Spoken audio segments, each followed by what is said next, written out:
नमस्कार, दोपहर के 3 बज चुके हैं। आप देख रहे हैं आज तक। मैं हूं आपके साथ चित्रा त्रिपाठी। करीब साल भर से जारी किसान आंदोलन कई उतार चढ़ावों के बाद आज गांधी जयंती के दिन फिर से उग्र हो गया। हरियाणा में और पंजाब की कुछ जगहों पर आज किसान भड़क उठे। धान खरीदी में हो रही देरी को लेकर आपको बता दें, धान खरीदी में हो रही देरी को लेकर किसान संगठनों ने नेताओं और मंत्रियों के घरों का घेराव करने का ऐलान किया था। इसी कोशिश में कई जगहों पर पुलिस से उनकी भिड़ंत हो गई, तो कई जगहों पर आप देख पा रहे हैं किस तरह का गुस्सा उनका नजर आया। वैसे तो किसान संगठनों के खास निशाने पर हरियाणा के मंत्री और बीजेपी नेता थे, लेकिन पंजाब में भी कुछ मंत्रियों के घर के बाहर प्रदर्शन हुए। उधर दिल्ली के गाजीपुर बॉर्डर पर बैठे किसान आंदोलनकारियों ने सत्याग्रह के जरिए अपना विरोध जताया।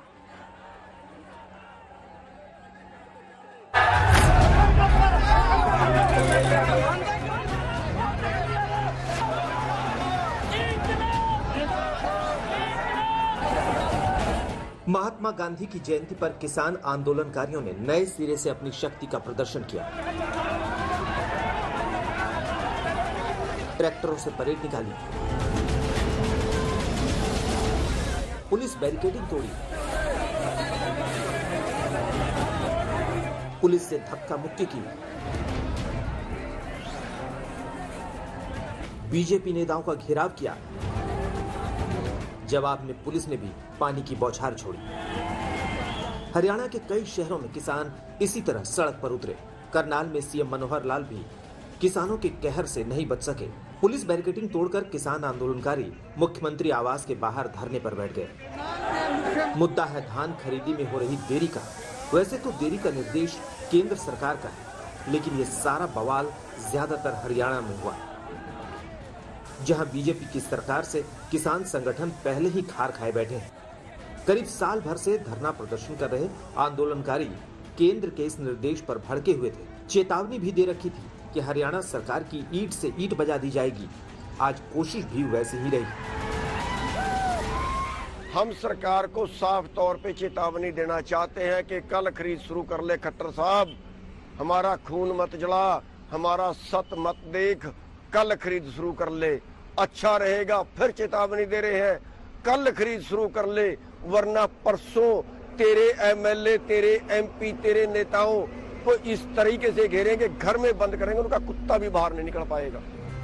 हरियाणा के गृह मंत्री अनिल विज के बयान ने किसानों के गुस्से में आग में घी डालने का काम किया। विज ने आज होने वाले आंदोलन को लेकर कहा कि किसान आंदोलन दिन प्रतिदिन हिंसक होता जा रहा है। महात्मा गांधी के देश में हिंसक आंदोलन की इजाजत नहीं दी जा सकती। किसान नेता अपने आंदोलन को संयम में रखें।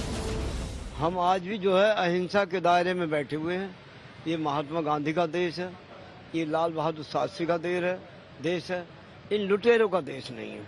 किसान तो अन्नदाता है, अगर उसके ऊपर ऐसे इल्जाम ये लगाते हैं, प्रत्यक्ष को प्रमाण की आवश्यकता नहीं, क्योंकि यही लोग डंडे मार मार के किसानों का सर फोड़ रहे हैं। और आज हमें जो किसान 10 महीने से इतने शांतिपूर्वक तरीके से अपना आंदोलन चला रहा है और उसे ये लोग बता रहे हैं कि हम हिंसावादी है। अगर हमने बिंदु नहीं बताए थे तो सरकार सहमत क्यों हुई? उन पर संशोधन करने को तैयार क्यों हुई? हमारे पास कोई पिन पॉइंट नहीं था तो फिर होल्ड करने को तैयार क्यों हुई? थोड़ा बवाल पंजाब में भी दिखा। किसानों ने मंत्री ब्रह्म महिंद्रा के घर का घेराव किया और नारेबाजी की। केंद्र सरकार इस बार 1 अक्टूबर की बजाय 11 अक्टूबर से धान खरीद करेगी। वजह धान में नमी को बताया जा रहा है, लेकिन किसान संगठनों को ये देरी मंजूर नहीं है। गोहाना से सुरेंद्र सिंह, अंबाला से कमलप्रीत सबरवाल और दिल्ली से अमित भारद्वाज के साथ आज तक ब्यूरो। कांग्रेस का दामन झटकने को तैयार खड़े कैप्टन अमरिंदर फायर पर फायर किए जा रहे थे, लेकिन कांग्रेस खामोश थी। कल ये खामोशी टूट गई। कांग्रेस ने कैप्टन के खिलाफ अपने तरकश के सारे तीर चला दिए। कैप्टन की निष्ठा और धर्मनिरपेक्षता को कांग्रेस ने सीधे निशाने पर ले लिया। देखिए।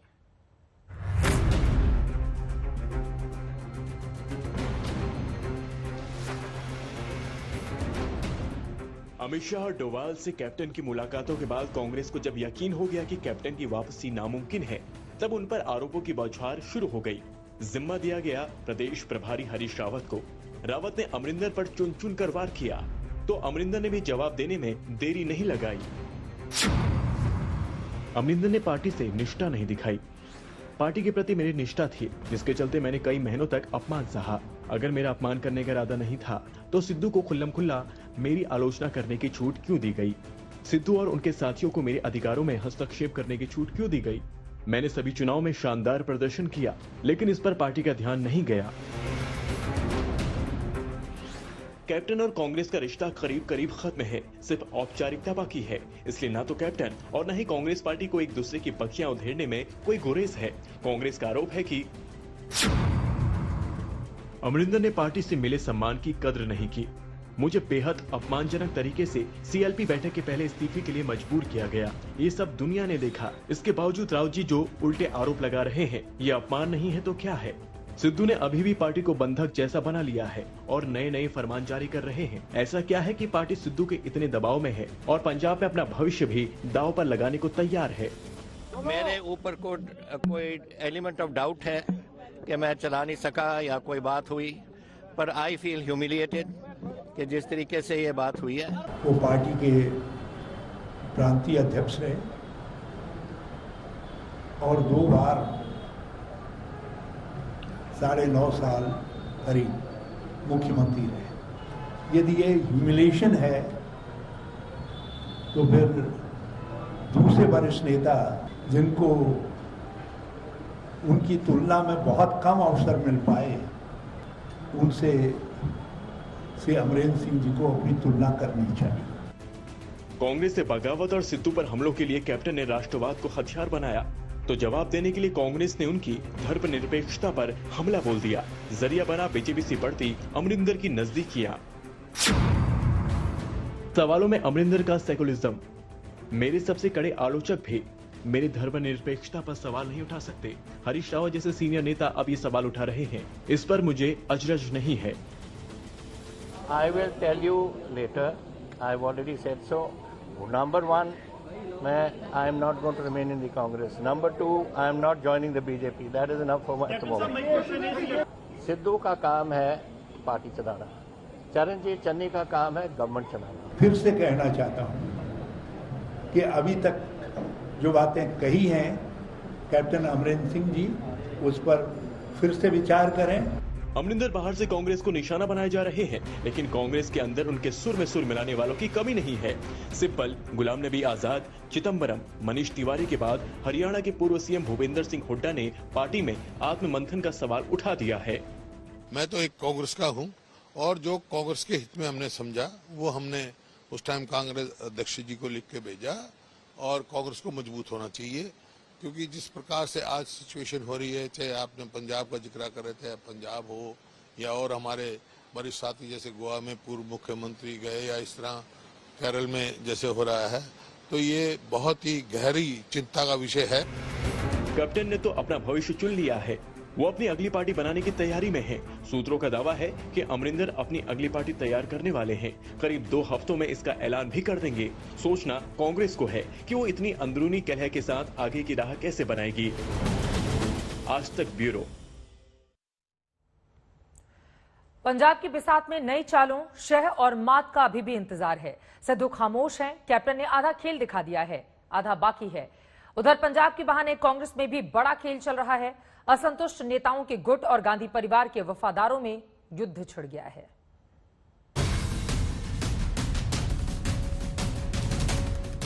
पंजाब में मुख्यमंत्री बदला,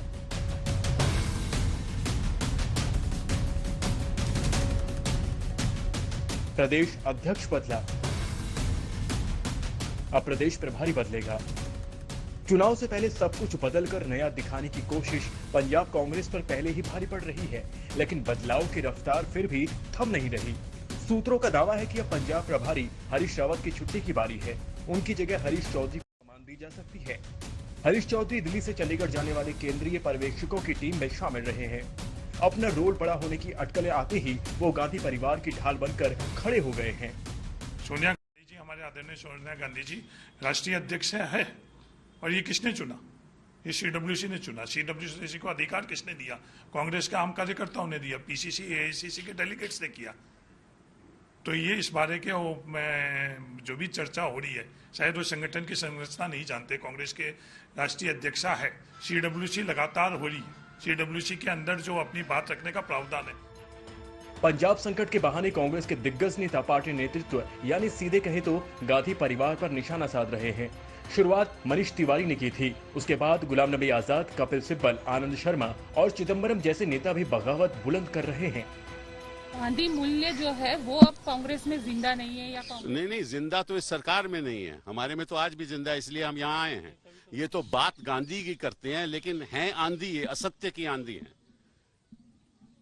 गांधी सत्य की आंधी थी, ये असत्य की आंधी है।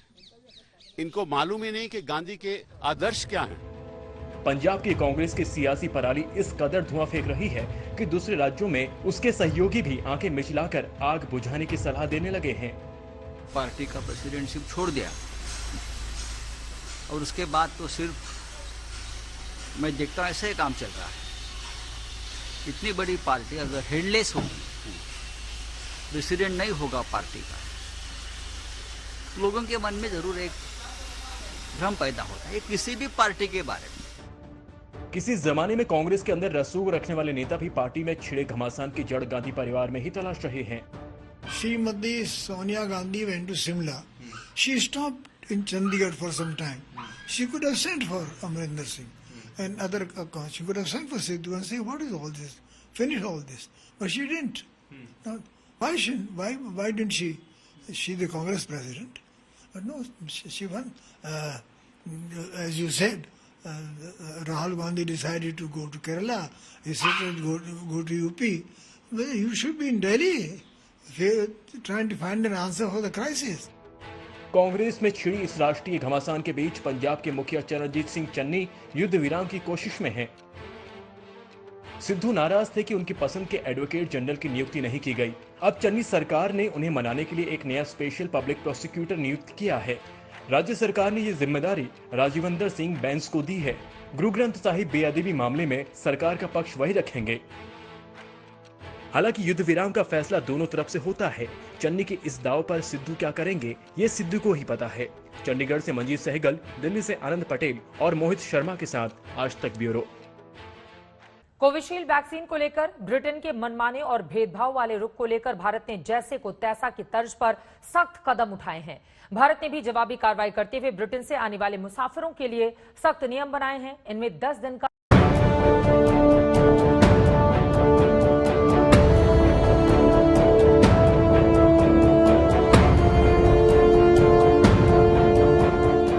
ब्रिटेन की वैक्सीन को लेकर नस्लीय नीति पर भारत ने आखिर दे दिया है करारा जवाब। जैसे को तैसा की नीति अपनाते हुए भारत ने भी ब्रिटेन से आने वाले यात्रियों पर पाबंदियां लगा दी हैं। सख्त कार्रवाई से पहले भारत ने ब्रिटेन को कई बार उसकी भेदभाव वाली नीति को लेकर आगाह भी किया, लेकिन ब्रिटेन नहीं माना। आखिरकार शुक्रवार को भारत ने भारत आने वाले ब्रिटिश नागरिकों को लेकर सख्त नियम कायदों का ऐलान कर दिया। ये सख्तियां 4 अक्टूबर से लागू होंगी।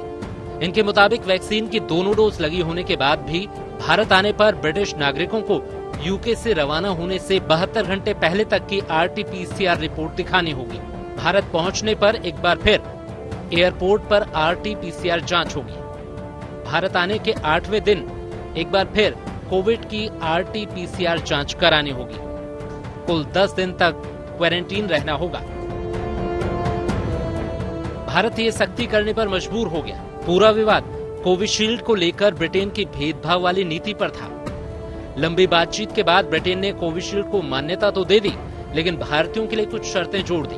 नए नियमों के मुताबिक कोविशील्ड वैक्सीन के दोनों डोज लगवा चुके भारतीयों को ब्रिटेन पहुंचने पर अब भी 10 दिन क्वारंटीन रहना पड़ेगा और टेस्ट भी कराने पड़ेंगे। भारत ने भी यही नियम भारत आने वाले ब्रिटिश नागरिकों पर लगाए हैं। There is no technical consideration because AstraZeneca vaccine and Covishield are one and the same. India is supplying this vaccine to several other countries and there was no justification for UK to take this kind of action.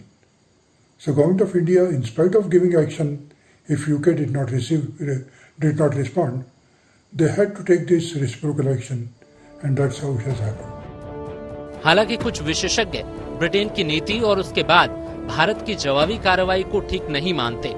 उनकी नजर में Covid को फैलने से रोकना मकसद है तो इसका तरीका अलग होना चाहिए था। these measures are unscientific when the UK does them and unscientific when India does them. Instead, we should look at an innovative approach that allows individuals to travel to India and keeps our country safe. We should ask for pre-departure testing irrespective of vaccination status. We should conduct a test at the airport and make sure that the sample is collected appropriately. We should look at a test on day 2 and day 5 if it's by PCR, because most individuals, especially with the Delta variant, will test positive within that period. Bharat की सख्ती के बाद अब कम से कम Britain अपनी भेदभाव वाली नीति पर दोबारा विचार करने को मजबूर होगा। दिल्ली से गीता मोहन के साथ आज तक ब्यूरो। तेल के दाम बढ़ने लगे हैं, सीएनजी पीएनजी के दाम बढ़ गए हैं। सवाल यह है कि कच्चा तेल महंगा हो तो जितनी तेजी से दाम तेल कंपनियां बढ़ाती हैं, उतनी ही तेजी से कच्चा तेल सस्ता होने पर जनता को राहत आखिर क्यों नहीं देती?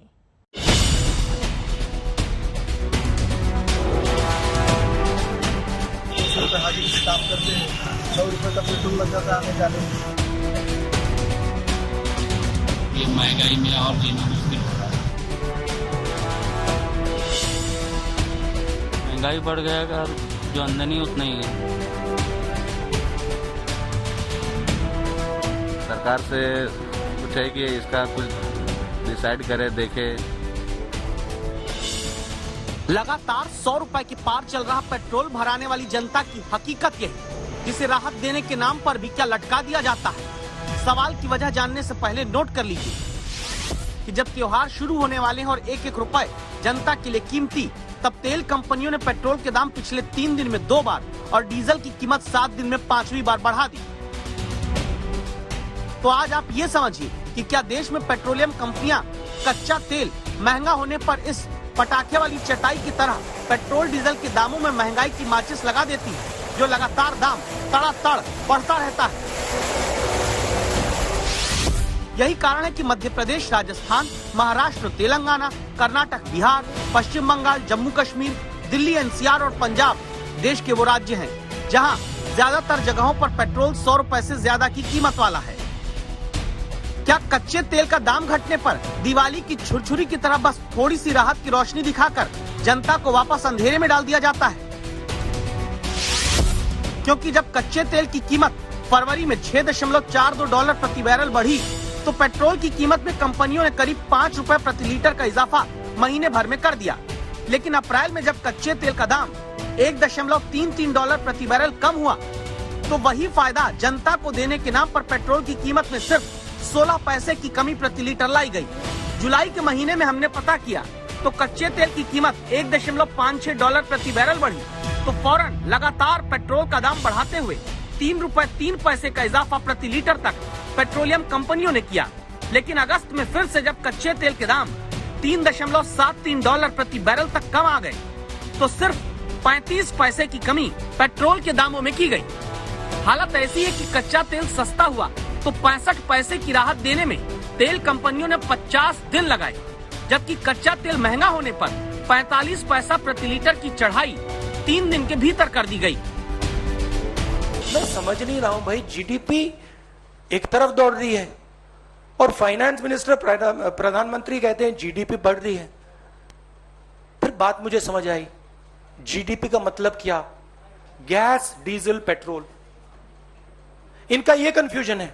CNP वाले अर्थात करप्शन, नेपोटिज्म और पॉलिसी पैरालिसिस वाले जीडीपी के सही अर्थ को कभी समझ नहीं सकते।